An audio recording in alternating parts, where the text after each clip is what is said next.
Sintayong temukan dua penyerang naturalisasi yang jadi solusi masalah lini depan timnas Indonesia. Pelatih tim nasional Indonesia, Sintayong, sampai saat ini masih belum puas dengan ketajaman lini depan skuad Garuda. Namun beredar kabar pria yang akrab disapa STY itu sudah menemukan solusi dari masalah lini depan itu dari dua penyerang keturunan yang akan segera dinaturalisasi.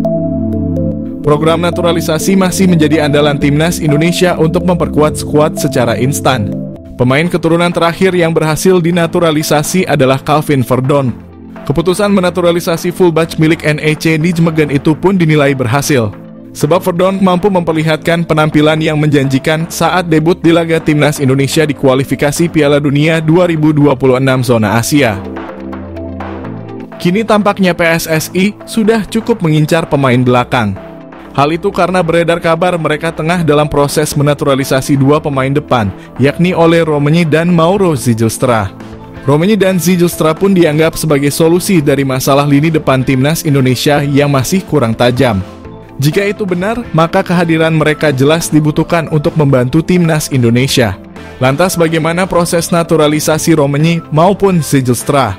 PSSI sejatinya belum membahas apa-apa terkait kedua pemain keturunan tersebut. Namun dalam satu momen Romenyi berbicara kepada supporter timnas Indonesia bahwa saat ini semuanya berjalan ke arah yang baik. Netizen tanah air lantas menyimpulkan perkataan Romenyi itu sebagai tanda pemain FC Utrecht itu tengah dalam proses naturalisasi. Sementara dari sisi Zijlstra, ia mengaku masuk dalam daftar incaran PSSI. Namun sejauh ini PSSI belum bergerak mendekati Zijlstra untuk membahas program naturalisasi. Proses naturalisasi mesin gol timnas Indonesia tinggal menunggu waktu. Sintayong semeringah sambut Ole Romenyi.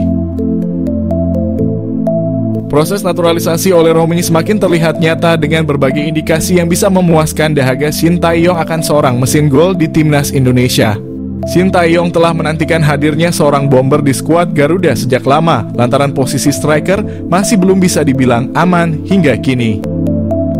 Sang pelatih asal Korea Selatan bahkan mendatangkan seorang pelatih striker dari negeri asalnya, Yeom Ki-hun, pada Agustus 2024.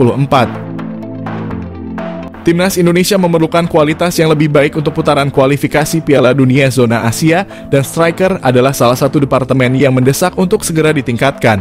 Sementara itu di Belanda ada seorang penyerang yang bermain untuk FC Utrecht di kasta tertinggi Eredivisie pada saat ini.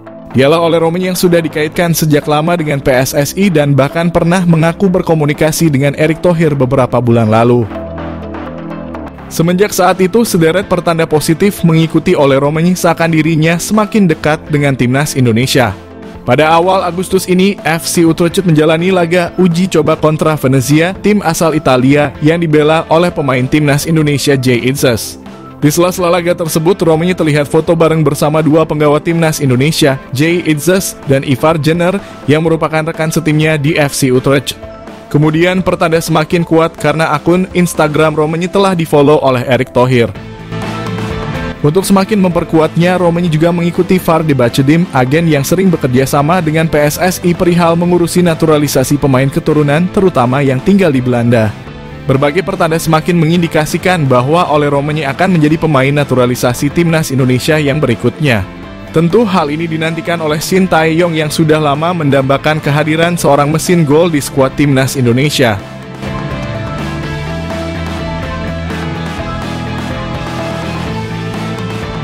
Respons Ole Romenyi dapat tawaran jadi pemain naturalisasi, tak menolak.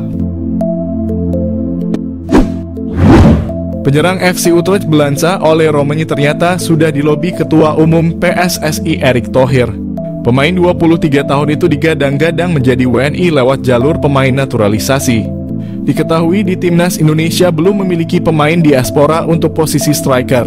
Timnas Indonesia saat ini memang membutuhkan tambahan amunisi lagi. Terlebih mereka akan tampil di kualifikasi Piala Dunia 2026 putaran ketiga zona Asia. Pada September mendatang, Indonesia akan bertemu tim kuat seperti Arab Saudi dan Jepang. Karenanya skuad Garuda butuh tenaga tambahan. Salah satu pemain yang digadang-gadang adalah Ole Romenyi. Namun rupanya masih panggang jauh dari api. Garuda sepertinya sulit mendapatkan Ole Romenyi. Ia memilih tidak mengikuti jejak pemain naturalisasi lainnya. Ole mengaku sudah dihubungi Ketua Umum PSSI Erick Thohir. Saat dihubungi dan berkomunikasi, dirinya didampingi agen.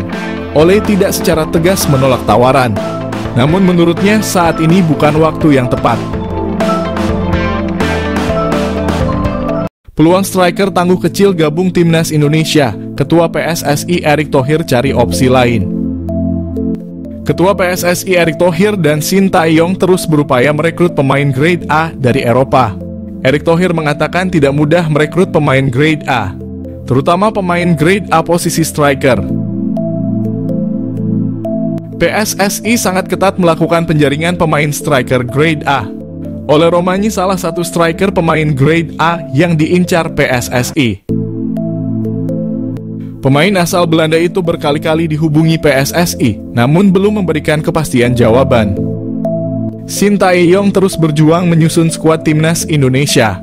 Leg 2 kualifikasi Piala Dunia 2026 Irak versus Indonesia. Shin Tae yang punya kesempatan membalas kekalahan dari Irak. PSSI sudah lama mengincar Ole Romanyi bergabung skuad Timnas Indonesia. Ole Romanyi masih ragu karena masih menunggu panggilan bergabung skuad Timnas Belanda. Namun nama Ole Romanyi belum kunjung masuk skuad Timnas Belanda. Siapa Delano Ladan, penyerang jebolan Feyenoord yang bermimpi bela Timnas Indonesia? Pemain keturunan Indonesia, Delano Ladan menunjukkan hasratnya yang kuat untuk membela Timnas Indonesia. Ladan bahkan mengambil inisiatif dengan mengirim pesan langsung melalui Instagram kepada Ketua Umum PSSI, Erick Thohir.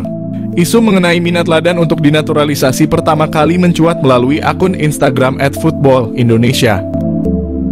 Meski begitu, respons Ladan masih simpang siur.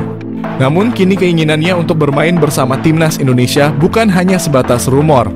Pemain berusia 22 tahun ini telah menyatakan minatnya untuk dinaturalisasi yang dia sampaikan melalui pesan langsung kepada Erick Thohir. Ladan bahkan meminta Erick agar segera merespons pesan tersebut. Ladan memiliki akar kebangsaan Indonesia melalui keturunan dari kakeknya. Dia merupakan produk akademi klub elit Belanda, Feyenoord Rotterdam, dan telah bermain untuk beberapa klub lain di Belanda sebelum bergabung dengan TOP Os di Liga 2 Belanda. Meskipun bermain untuk klub yang berada di peringkat bawah klasemen, pemain yang berposisi sebagai penyerang itu telah mencetak 1 gol dalam 9 penampilannya bersama TOP Os. Selain berkompetisi secara teratur di level klub, Ladan juga memiliki pengalaman membela Timnas Belanda dalam kelompok umur. Pemain berusia 23 tahun itu tercatat memulai karier sepak bolanya di Akademi Feyenoord pada 2006 hingga 2011 lalu. Ia menyeberang ke sejumlah tim seperti HA Glandia dan terakhir ADO Den Haag. Karier profesionalnya pun dimulai di ADO Den Haag, namun ia hanya 4 kali bermain di tim tersebut tanpa catatan gol. Ladan lantas dipinjamkan ke TOP Os lalu diangkut secara gratis oleh SC Cambuur. Di sana pemain kelahiran 9 Februari 2000 itu sempat mengemas 4 gol dan 2 assist dari 26 penampilan. Sayangnya Ladan dilepas setelah kontraknya berakhir. Ia kembali ke Feyenoord dan memperkuat tim U21 hingga direkrut lagi oleh TOP Os kali ini secara permanen. Pernah tolak naturalisasi Timnas Indonesia, pemain Belanda ini resmi gabung Madura United. Masih ingat dengan Jordi Weerman? Dia adalah pemain keturunan yang sempat menolak Timnas Indonesia. Jordi sempat didekati oleh PSSI atas rekomendasi pelatih Timnas Indonesia, Shin Tae-yong, untuk menjalani proses naturalisasi guna membela Timnas Indonesia. Tapi saat itu pemain yang pernah memperkuat Belanda U20 itu menolak dengan dalih ingin fokus ke kariernya dan klubnya terlebih dahulu. Kini, kabar mengejutkan datang. Alih-alih berkarier di Eropa, Jordi resmi bergabung dengan Madura United. Jordi Weerman punya darah Indonesia dari ibunya. Walau di Feyenoord sejak kecil, dia datang ke Madura United untuk merasakan sengitnya bertarung di Liga 1 dan Asia. Jordi Weerman pernah bermain bersama klub-klub top Eropa seperti Feyenoord, ADO Den Haag, dan tim papan atas Swiss FC Luzern. Jordi Weerman mengawali kariernya sebagai pesepak bola di tanah kelahiran, yakni Hague, Belanda. Klub VVS VH menjadi klub pertama yang dijajal Jordi saat usianya masih 7 tahun. Kemudian, Jordi melanjutkan kariernya di Akademi Feyenoord. Hasilnya, ia berhasil naik kelas dari kelompok umur. Performa gembilangnya bahkan membuat Jordi dipinjamkan ke FC Dordrecht pada 2019 lalu agar dapat menambah jam terbang di level profesional. Selama berseragam Dordrecht, Jordi berhasil tampil sebanyak 24 kali dengan mencatatkan 1 gol dan 4 assist. Torehan tersebut tentu membuat Feyenoord meminjamkannya ke klub papan atas Swiss, FC Luzern, pada 2021 lalu. Ia berhasil menjadi pemain andalan hingga akhirnya dipermanenkan setelah menjalani 6 bulan masa pinjaman di Luzern. Pada 2022, Luzern pun meminjamkannya ke ADO Den Haag hingga 2023 lalu. Ia berhasil tampil apik dengan membukukan 2 gol dan 1 assist dari 21 penampilannya bersama ADO Den Haag. Namun masa peminjamannya di ADO Den Haag berakhir, FC Luzern memutuskan melepasnya sehingga Jordi Warman berstatus tanpa klub sejak Juli hingga Oktober 2023. Beruntung nasib Jordi diselamatkan oleh tim kasta kedua Kroasia, NK Vukovar 1991. Kini perjalanan Jordi sampai ke Indonesia dan resmi bergabung ke Madura United untuk Liga 1.